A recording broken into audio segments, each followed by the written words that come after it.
بسم الله الرحمن الرحيم والصلاة والسلام على أشرف المرسلين. This is Professor Mohammed Omari of the University of Adrar, Algeria. I'm a faculty member at the Mathematics and Computer Science Department at the Faculty of Science and Technology. Today we're going to enter the third chapter that deals with vulnerabilities and attacks.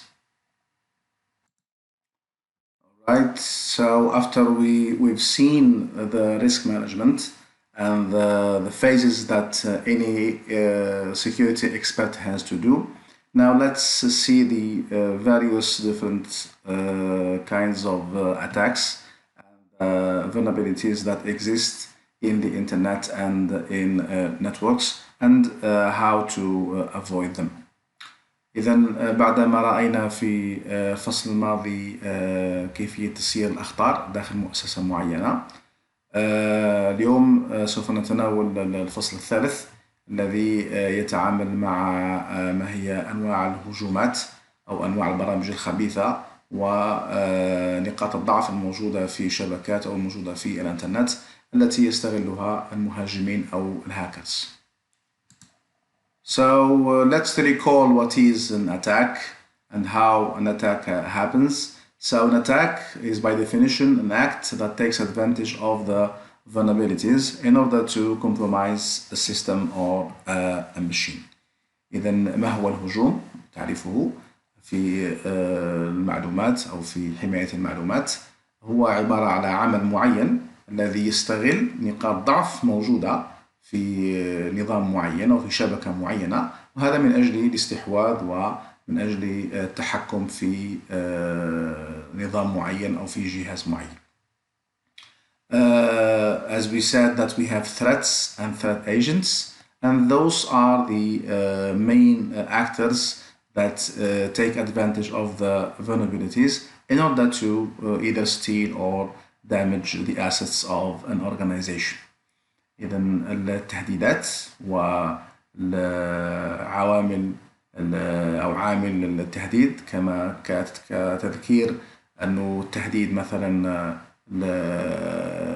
الهاكرز ولا مثلا قوى الطبيعة، هذه عبارة على تهديدات معينة موجودة، والأيجنت هو العامل الذي يؤدي هذا التهديد. كمثلا في الهاكرز العامل هو الهاكر في حد ذاته. أما في قوى الطبيعة فهناك عدة مؤثرات وعدة عوامل كالفيضانات أو الحرائق أو الزلازل إلى غير ذلك، وهذه تستغل نقاط الضعف من أجل الهجوم على المؤسسة والهجوم على أصول المؤسسة. A vulnerability is, as we said before, it is the weakness that exists in systems, and as we said that there is almost zero probability that we won't have any vulnerabilities. Any system will have a weakness or a vulnerability. It is now upon to the attacker if he knows this kind of weakness or vulnerability, and if he can take advantage of it in order to launch an attack. إذا نقاط الضعف هي متواجدة في كل نظام أو في كل جهاز أو في كل شبكة، وفي العادة نحاول التقليل من نقاط الضعف هذه قدر الإمكان حتى لا يتم استغلالها من طرف الأطراف الخارجية أو من طرف المهددين. Okay, let's start with the first very known type of attacks, which is the intrusion. What is an intrusion? Intrusion is any unauthorized activity on a machine or a network or a computer network. So if somebody access to my system and try to use it, try to get information from it, I need to install something called an intrusion detection system, which means a software or a hardware that detects that somebody is using my network or my machine. إذا الدخلاء أو التدخل أو الدخيل في أي جهاز أو شبكة تعريفه بالنسبة لأمن المعلومات هو أي نشاطات غير مرخص بها أو نشاطات غير قانونية على هذا الجهاز أو على هذه الشبكة. ومن المفروض أن الشركات التي تعنى بالحماية تثبت ما يسمى بمضادات تدخل أو لي ديتكتور، التي مستكشفات أو مكتشفات الدخيل، يعني فيه أنظمة وأجهزة تكتشف أن هناك عمليات غير طبيعية غير عادية تحدث داخل الشبكة ولا داخل الجهاز، وهذه العمليات يجب استكشافها، ويجب كما يجب معرفة ما هي العمليات التي يقوم بها هذا الدخيل على هذا الجهاز. So in most cases the intruder try to absorb the resources, which means to use the resources either to execute something on the network, or to, for instance, launch attacks on other machines or other networks. So the intrusion detection systems or the detectors try to find what are if there are any resources that are absorbed or are used in an unusual manner, and detects the intrusion or alert the intrusion. إذن في الدخيل ولا الدخلاء يحاولون استنفاد لرصوص المنابع أو الأجهزة ولا الاستطاعات ولا قدرات الشبكة لصالحهم، بمعنى أنه دخيل يستخدم جهاز من أجل تنفيذ برنامج معين. احنا لا نتكلم هنا على الفيروسات، نتكلم هنا على استغلال طاقة معينة من أجل عمل معين. بمعنى ربما يكون عندي دخيل عنده مطلوب أنه تنفيذ عمل معين، لكن عوض أنه يستخدم الجهاز نتاعو يستخدم الأجهزة تاع مستخدمين آخرين، وبهذه الطريقة هو يعني لم يخسر شيئا، لم يكن له جهاز واستخدم أجهزة لأشخاص أخرى. طبعا فيه استخدامات أخرى للإنتروجن اللي هي تحويل الأجهزة المتدخل عليها أو الأجهزة المستغلة إلى أجهزة من أجل مثلا مهاجمة يعني أجهزة أخرى إلى غير ذلك. فالهدف من الانتروجن ديتكتور اللي هو المكتشف التدخل هو أنه يعمل بعض الإحصائيات ويرى إن كان فيه استغلال غير عادي للمنابع أو للأجهزة المستخدمة داخل الشبكة. So as we said, that an intrusion detection system is a very important system that helps to detect and block the intruders from getting in, and these intrusions are very various. I mean, they are used in different manners, and they can be executed as worms, viruses, and trojans. We're going to see these kinds of malwares next or at the end of this chapter. So here is a video of Mr. Sunny classes. He has many videos of 5 to 6 minutes that explains a lot of things in networks and computers and cryptography and so forth. They are very useful. If you have some time, you may check them. So today he's going to talk about intrusion detection.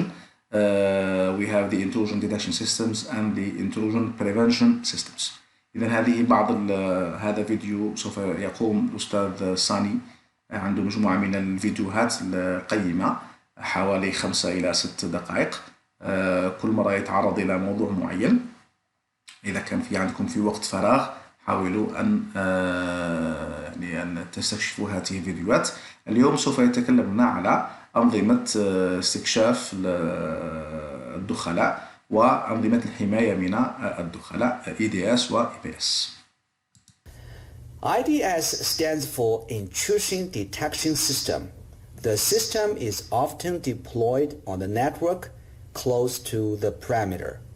It's very much like a CCTV camera above a business entrance or sensors on its doors.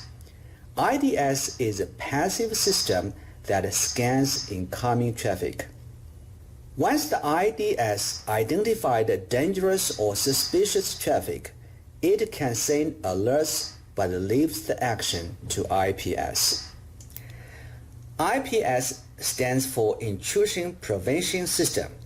Unlike IDS, IPS is able to actively block or prevent intrusions.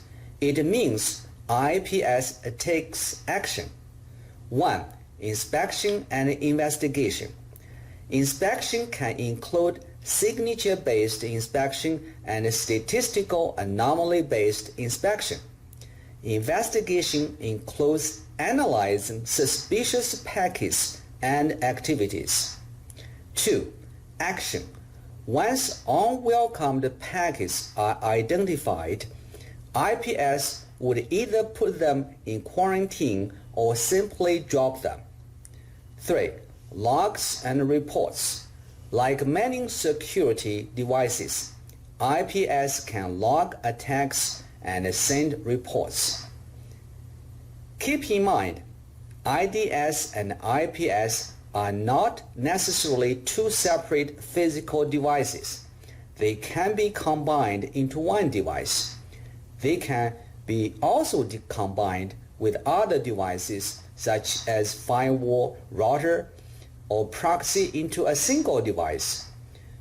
Unified threat management and next-generation firewalls are two examples. All right, now what is a malware or a malicious code?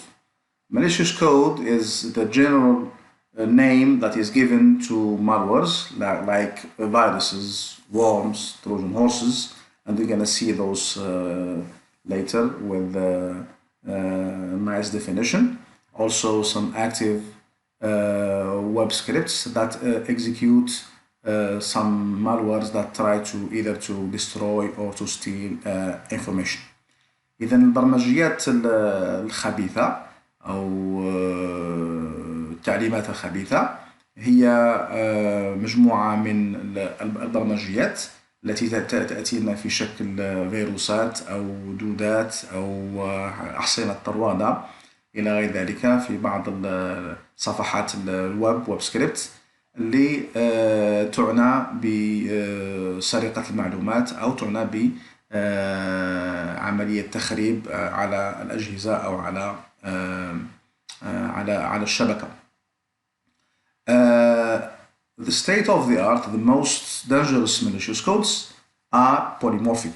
Polymorphic means they have many phases or they have many shapes, or it's called multi-vectors, which means that a malicious code or a malicious program will have different types of attack. One program with different types of attacks, and these attacks may exploit the vulnerabilities that are or that exist in a system. إذا البرمجيات الخبيثة ذات المستوى العالي وذات الخطر العالي هي برمجيات متعددة الأشكال، بمعنى ممكن تكون فيه سرقة معلومات، وفيه تخريب للمعطيات، وفيه تجسس، وفيه مثلا إرسال إيميلات عديدة إلى غير ذلك. إذن هي ذات أخطار متعددة، ليس خطر واحد، بمعنى إذا كان ما قدرتش على تنفيذ هجوم رقم 1 يمكنها تنفيذ هجوم رقم 2 3 إلى غير ذلك. إذن برنامج واحد بعدة أهداف وبعدة هجومات. Other forms of malwares include applications like bots, spywares, and adware. Sorry. So a bot is an abbreviation from robot. Is any program that executes commands when it receives certain inputs, like orders. Okay. So any program that directly it is programmed to do harm, to do something not wanted, and this bot will wait until it gets some specific input or some specific kind of condition, and then it runs the commands that is supposed to do. The technology of bots are used to implement what we call Trojan horses, viruses, the logic bombs, spywares, and so forth. So this is the idea of a malware. It is any program that waits for a specific input. It can be a click, it can be visiting a website, anything that represents an input, which launch the bot in order to execute those harmful comments. إذا البوت أو الروبوت هي كل البرمجيات الخبيثة التي من خلالها تتم تنفيذ بعض التعليمات المعنية بالسرقة والمعنية بالتجسس والمعنية بالتخريب، وهذا طبعا مباشرة بعد استقبال مدخلات معينة أو هناك شروط معينة لتنفيذ هذه البوتات أو هذه البرمجيات الخبيثة. لماذا سميت بوت أو روبوت؟ طبعا من التسمية العادية، لأنه الروبوت في العادة عنده مجموعة أوامر يأتمر بها، ولا يعني حتى الروبوت المستقل يستقبل أوامر أو يستقبل معطيات من المحيط الذي هو به، وبعد استقباله لهذه المعطيات يقوم بتنفيذ بعض الأوامر. وهذه البوتات هي هذه التكنولوجي مستخدمة لإنتاج كل الأنواع المالوارز، أنواع البرمجيات الخبيثة كالتروجن هورس، حصان طروادة، لوجيك بومب، باك دورز، هذه القنابل المنطقية، الأبواب الخلفية، وبرمجيات التجسس، كلها عبارة على برمجيات خبيثة، وهذه فقط أنواع لهذه البرمجيات الخبيثة. A spyware. What is a spyware? This is a very well-known malware that is, or that a lot of companies trying to get protected from it, which is spying. As its name says, spyware is any malware that it is intended to spy, only to get the information or to gather the information about a network, about a person, or about an organization, and gathers those information and send them to an adversary, and this adversary needs those information in order to do a lot of things, in order to control or in order to ask for a ransom and so forth. إذا برمجيات التجسس هي في أيامنا هذه تعتبر شغل شاغل للمؤسسات، ولا سيما المؤسسات الاقتصادية أو المؤسسات الأمنية. وكما يدل الاسم، برنامج التجسس هو برنامج يعنى بجمع المعلومات حول مؤسسة أو حول جهاز معين أو حول شبكة معينة أو شخص معين، وإرسالها إلى المنافسين أو إلى الغرماء، وذلك طبعا يتم استخدام هذه المعلومات ضد الشركة الأصلية أو ضد الأشخاص الأصليين. Now, how these spywares are spread? Usually through different techniques. Most known techniques are a web bug or a tiny graphic. When you open a website, there is a small graphic, small picture that exists on the top corner or on the bottom left corner or right corner, and you can't or you don't notice it, but it is used as a bug, as a program, in order to launch spying or in order to install the spyware. Another technique is the cookies. Since most companies or most softwares or most websites use cookies for good reasons, the hackers will use these cookies and install them into a computer or into a network, and with the use of these cookies we are tracking the activity of certain person or certain network and send those information to the attacker or to the spy. إذن طرق تنفيذ البرمجيات الخبيثة هناك عدة طرق، من بينها زرع البug، هذه الحشرة لكن بمفهوم المعلوماتي، بمفهوم ويب. تكون في العادة عبارة عن صورة صغيرة موجودة في ركن زاوية، يعني ربما لا تنتبه له، حتى الحجم تاعها يكون صغير جدا. وهذا يعني بعدما يفتح الإنسان لصفحة معينة تكون هذه البوغ هذا موجود في مكان معين، لا تعيد له انتباها، ويقوم هذا البوغ بتنفيذ البرنامج التجسس وتثبيته. هناك طرق أخرى، الكوكيز اللي هي معروفة عند معظم المواقع. عندما تتصفح موقع يطلب منك أنك تسمح له باستخدام الكوكيز، والكوكيز هي يعني استخداماتها يعني مسموح بها بالنسبة للبرمجيات العادية، لأنه يعني عن طريقها يتم تخزين يعني النشاطات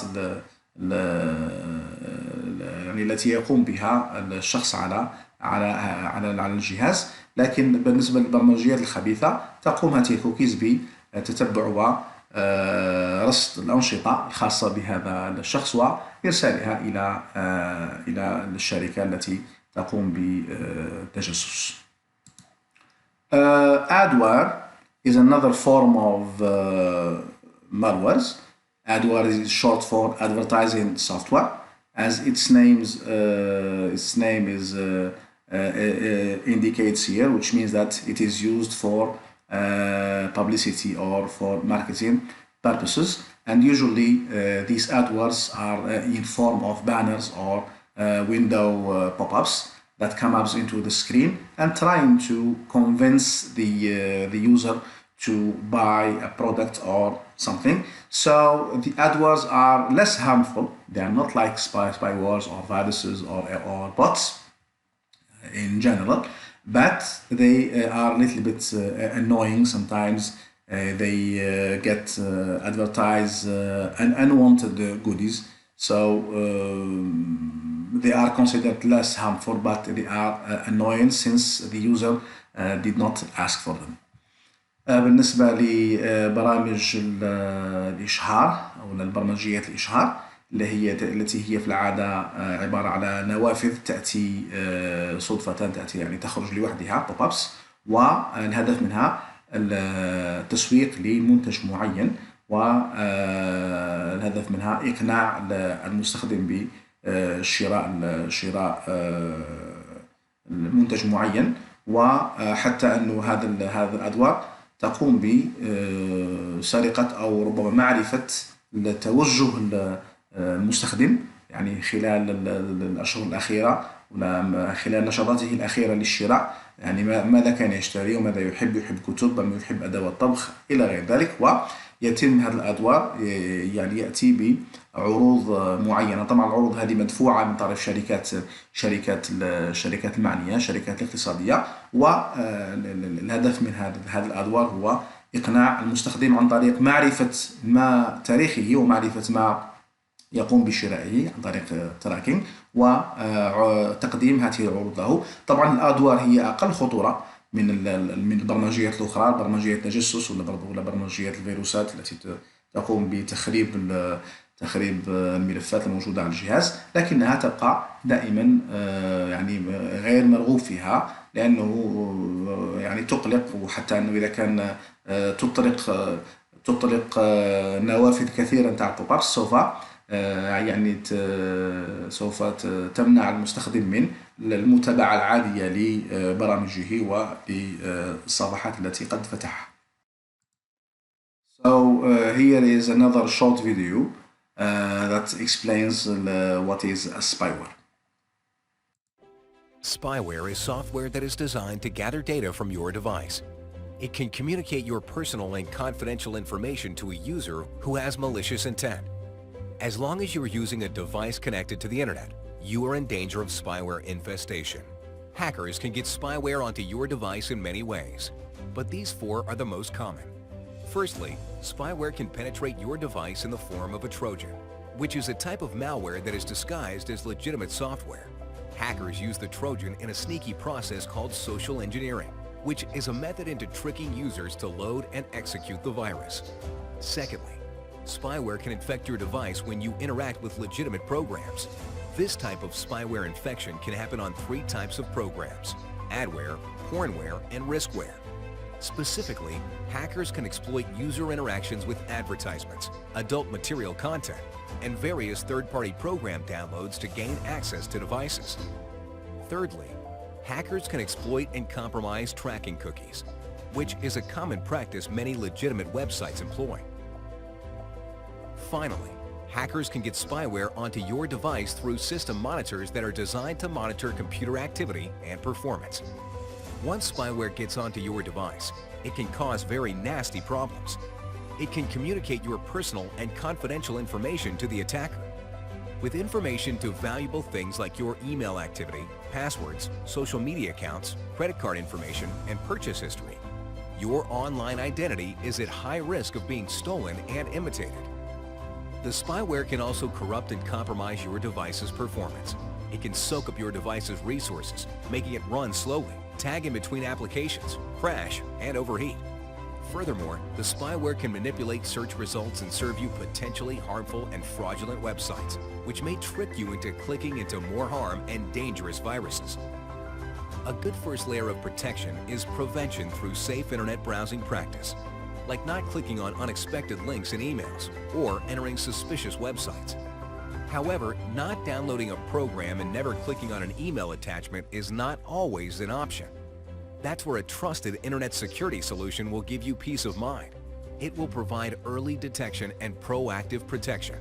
Additionally, for those users already infected with spyware viruses, there are spyware removal tools that will assist in identifying and removing them.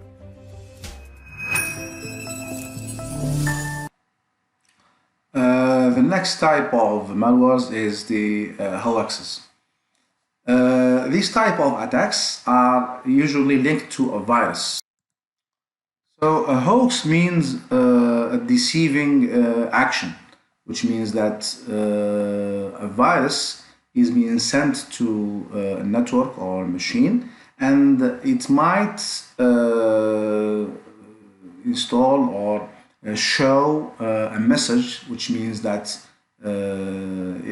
for instance, it says that the virus or your machine is infected.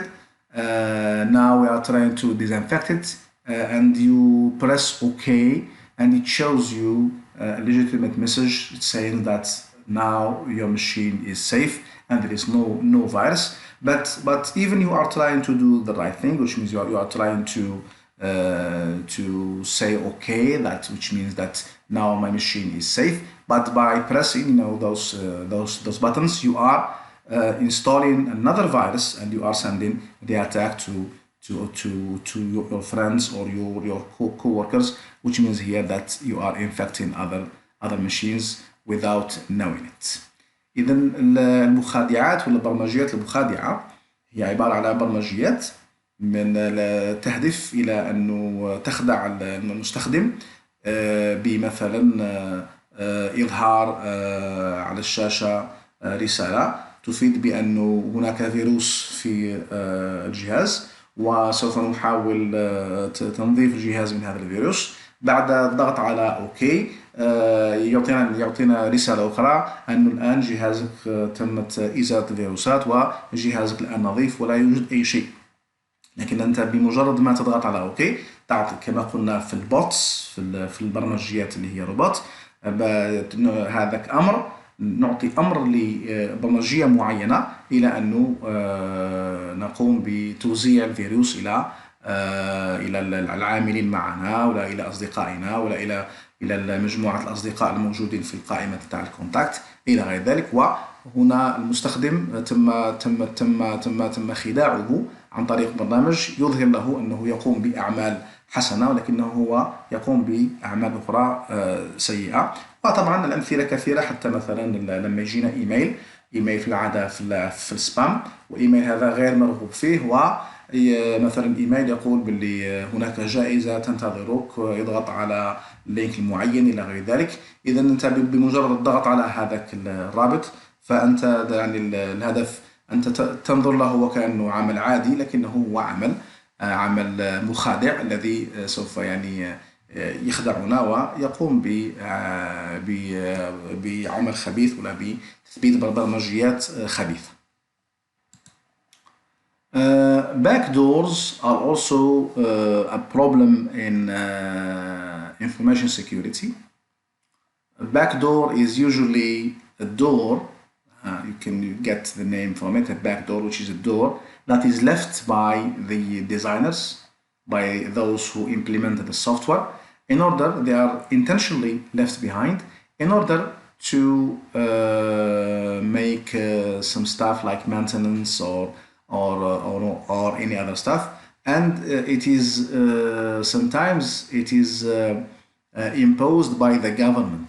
If you are a software engineer or a software company and you develop a software, and this software will be used by users, even with passwords and so forth, the government will enforce you to leave some backdoors just in case that the government wants, let's say, to know what these users are doing. Are they doing legitimate stuff with their machines or with their products, or they are not? So we will be able to get through these backdoors without needing a password or without needing an access.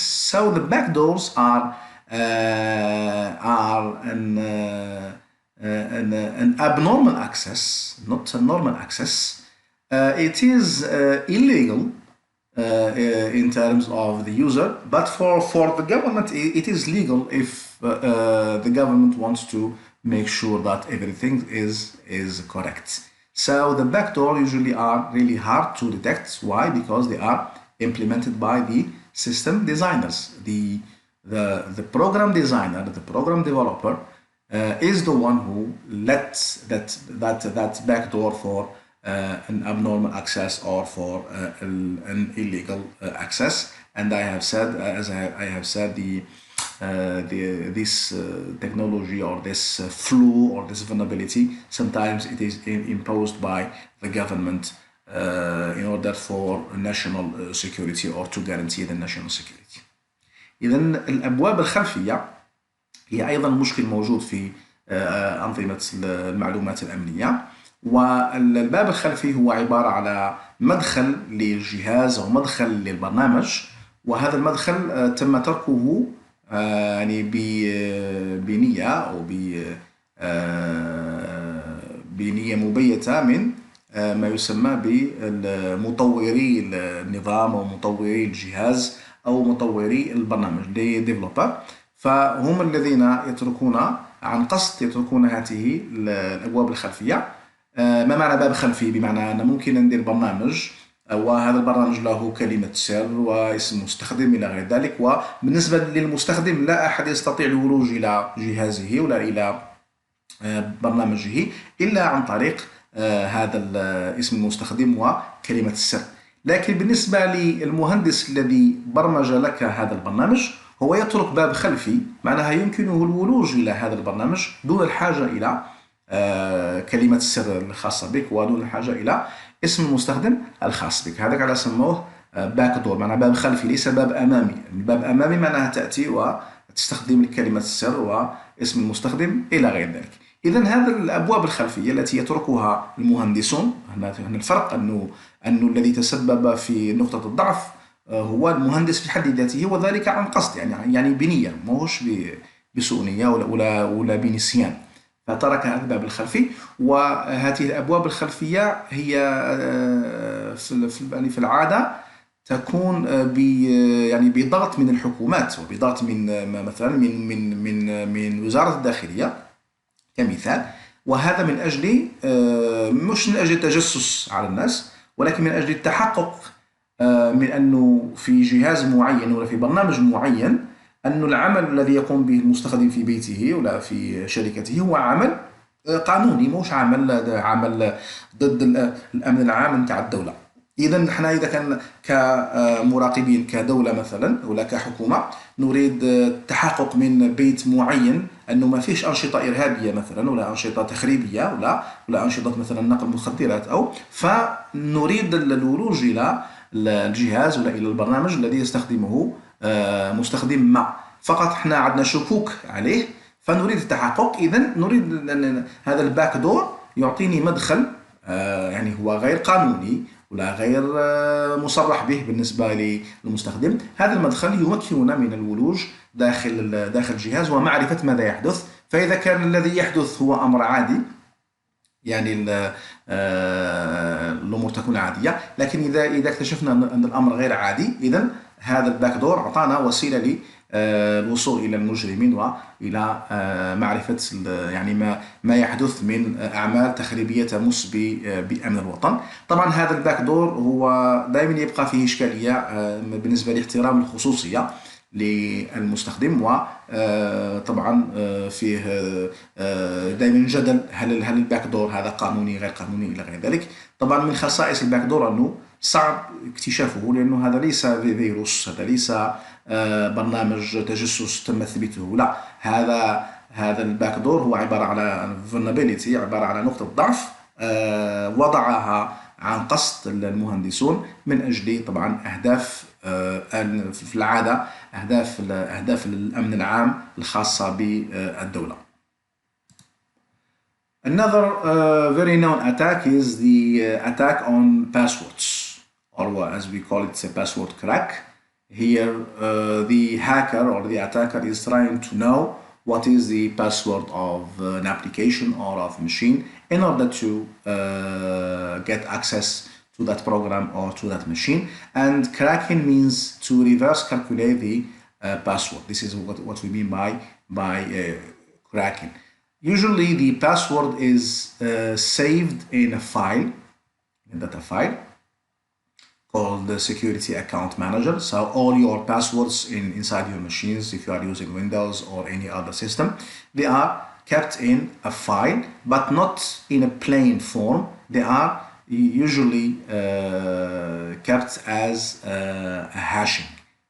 What is hashing? Hashing, we have an algorithm. Many known algorithms. We have MD5, MD4, SHA-1, SHA-256, and so forth. Those convert any password or any word in a plain form in a sort of cryptographic form, cipher form, and those forms are not intelligent, which means that we cannot get the password from them easily. So the password attack means that we will take the hashing, the MD5 or SHA-1, the hashing of the password. If we have a password, let's say password ABC123, when we apply MD5, we will get a long sequence of characters that are not like any password. So the attacker will take the MD5, the digestion of the password, and try to reverse calculate, to try to get back the password from the hashed value.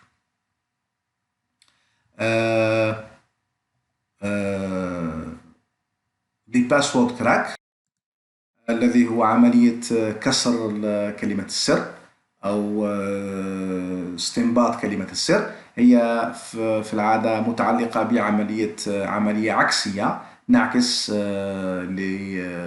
لبرنامج أحد البرامج التي تحاول إخفاء كلمة السر، اللي هي برامج التهشير أو برامج الهاشينج MD5 SHA-1 MD4 MD4 SHA-256، كلها برامج تسمى برامج هاشينج تهشير.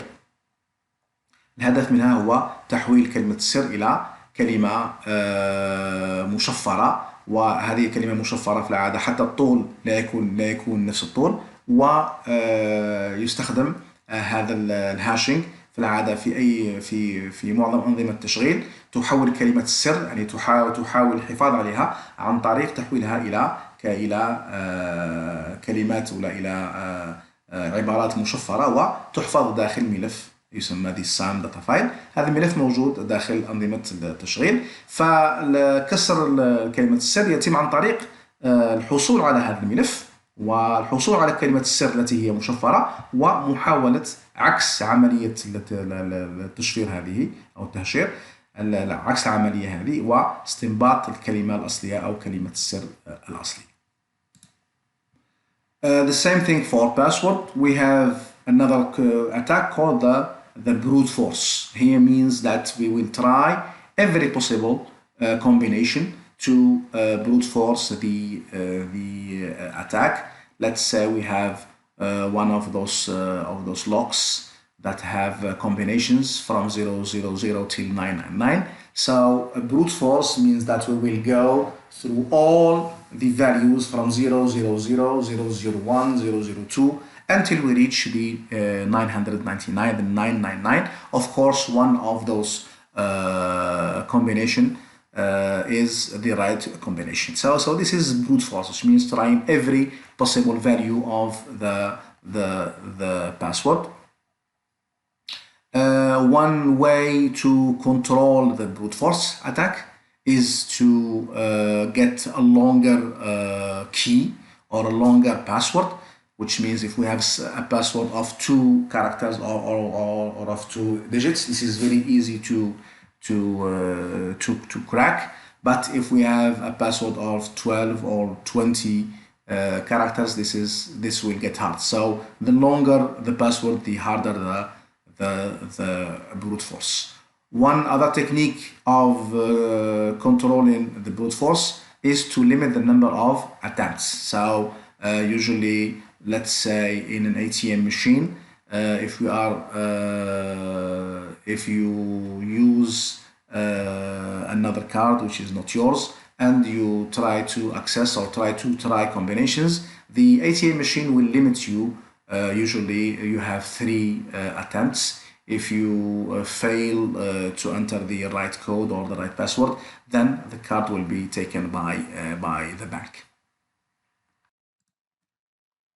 إذا brute force القوة الغاشمة أو المحاولات العامة أو الكلية هي عبارة على تقنية تستخدم إذا كان ما استطعناش نقوم بكسر لكلمات السر بطريقة التشفير، طريقة الهاشينج، فنستخدم طريقة القوة الكاملة أو القوة العامة اللي هي محاولة استخدام كل ولا أي قيمة معينة لكلمة السر، محاولة استخدام كل كلمة السر الممكنة من أجل الظفر ولا من أجل الحصول على كلمة السر الحقيقية أو الصحيحة. إذا كان ناخذ مثال عملي هو مثال وين عندنا المفاتيح ولا عندنا ما يسمى بالأقفال الرقمية. نلاحظ مثلا إذا عندنا قفل رقمي اللي فيه أرقام مثلا 3 أرقام من 000 إلى 999. القوة الغاشمة هذه ولا الحل بالقوة الغاشمة هو محاولة فتح هذا القفل عن طريق تجريب كل الإمكانيات ولا كل القيم الممكنة من 000 001 002 حتى نصل إلى 999. طبعا واحدة من هذه الاحتمالات ولا من هذا القيم سوف تكون هي القيمة الصحيحة لفتح ذلك القفل. طبعا من أجل الحماية ضد هذه القوة الغاشمة من الأحسن طبعا إذا كان عندنا كلمة سر أننا نستخدم كلمة السر اللي عندها حروف طويلة على الأقل مثلا 8 أحرف 12 حرف 20 حرف إلى غير ذلك. وكل ما زدنا في عدد الحروف كل ما كانت كلمة السر كانت أكثر صلابة وكانت أكثر متانة. طبعا فيه طرق أخرى للحد من خطر القوة الغاشمة هذه، هو مثلا تحديد عدد المرات الممكنة للمحاولات. مثلا إذا كنا أمام بنك والبنك مثلا هذا نريد استخدام في الآلة سحب الأموال الATM هذيك الآلة سحب الأموال الخارجية، نريد استخدام بطاقة ليست ببطاقتنا، بطاقة شخص آخر، ولا نملك كلمة السر ولا البين. ففي العادة البنوك تعطيك 3 محاولات. محاولة أولى، محاولة ثانية، ومحاولة ثالثة. إذا كان بعد المحاولة الثالثة أخفقت في إدخال كلمة صحيحة فالبنك سوف يسترد هذه البطاقة. إذا هذه أحد الطرق للحماية ضد القوى الغاشمة أو brute force. Another type of password attack is the dictionary attack. As its name says, the dictionary means that we have a list of most used or commonly used passwords, and we will try those passwords in order to guess what is the right password. The most common used password, let's say ABC, ABC123, 1234556, and so forth, and we can get a list of commonly used password and try them in order to hack or in order to crack a password.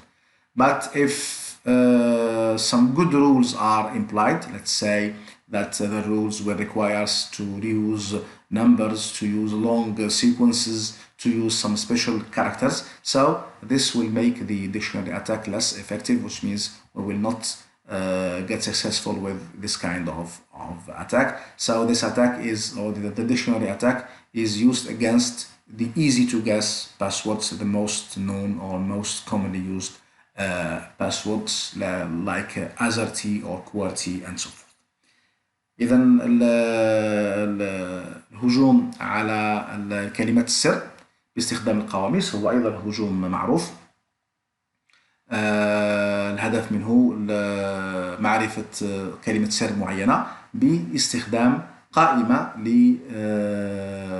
لكلمات السر المعروفة جدا المستخدمة بكثرة، مثلا ABC أو ABC 1 2 3 أو 1 2 3 4 5 إلى غير ذلك.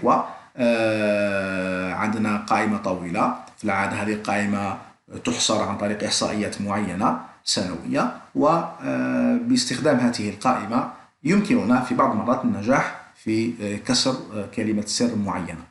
إذا كان استخدمت قواعد صحيحة في إنشاء كلمة السر، بمعنى أن كلمة السر يطلب منا أننا نستخدم حروف وأرقام، ونستخدم بعض الحروف الخاصة مثلا ألفا، مثلا سلاش، ولا مثلا ناقص، ولا مثلا رمز A إلى غير ذلك، يعني في الكلمات، فهذا يجعل من الاتاك الخاص بالديكشنري اللي هو الهجوم الخاص يعني بالقاموس يكون أقل فعالية، لأنه هذا الهجوم أصلا تم إنشاؤه فقط من أجل استنباط الكلمات السر سهلة الاستخدام، ولا الكلمات السر الشائعة الاستخدام وهي سهلة. مثلا اللي عنده كيبورد، اللي عنده لوحة مفاتيح فرنسية في العادة يستخدم أزارتي، واللي عنده لوحة مفاتيح إنجليزية أو أمريكية يستخدم كوارتي. فهاتان كلمتان وهما كلمتان يعني جد مستخدمتان يعني ككلمتي سر، وهي يعني هي كلمات يمكن استنباطها بسهولة عن طريق الأتاك أو عن طريق الهجوم بالقاموس.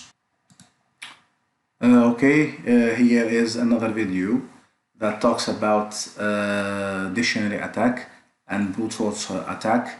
This video is by Sunny, and as I had advised you before, Mr. Sunny has a lot of videos using his YouTube channel, Sunny Classroom. You can check it later. These videos are very helpful. I hope this one will help you to understand more the attacks on passwords.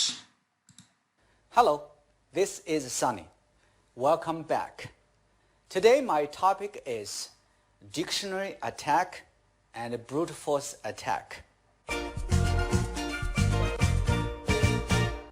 In any major business database, such as Google, Amazon, or eBay, all users' passwords should be stored in the form of a digest. They should never be stored in plain text. However, hackers and cyber criminals can still be able to steal these files and hack our passwords. They use many methods and strategies. Today, I'd like to talk about two types of this attack: dictionary attack and a brute force attack. A dictionary attack is a simple and fast password attack. By dictionary, I mean any digital resources that have words like Wikipedia. This is how it works. Step 1. From a dictionary, hackers generate thousands of candidate digests. They create a huge lookup table with these candidate digests and their pre-matched plain text passwords. Step 2. Hackers compare these candidate digests to those in a stolen digest file. If there's a match, they get the password. Although such approach would seem impractical to do manually, computers can do this very fast and run through millions of words in a few hours. Brute force attack is when the hackers use their computers to systematically cycle through each letter in a character set. A character set can be letters, symbols, numbers, or anything the hackers want. In the most simple terms, brute force attack is a trial and error method which attempts all the combinations for a password. This method is quite efficient for short passwords, but cracking all possible passwords is only a matter of time. As I mentioned before, hackers and cyber criminals are using many different methods and strategies to steal and hack our passwords. Dictionary attack and brute force attack, or the combination of these two methods we call hybrid attack, are just examples. They are very obnoxious, evil, greedy, but very determined. Therefore, we need to do at least 3 things to protect our passwords. Number 1, our password should be at least 12 characters long. That's the minimum, 12 characters long, with the combination of letters, numbers, and special symbols. Some letters should be in an uppercase and some letter should be the lowercase. Number 2, we should have a unique password for a different account. Never use the one same password for all accounts. Number 3, our password should be updated at least every 3 months, and never reuse our old passwords. I know it's very difficult to manage to remember all these passwords and update every 3 months. And for myself, it's almost impossible to remember all my passwords, long, complicated passwords, without writing down in a paper, which is a very bad idea. You should never do that. Right, here we come to the end of this first part. Next time we will talk about man in the middle attack. So if you have any questions, you can send them to my email, or you can post them in the discussion room. Thank you and see you next time.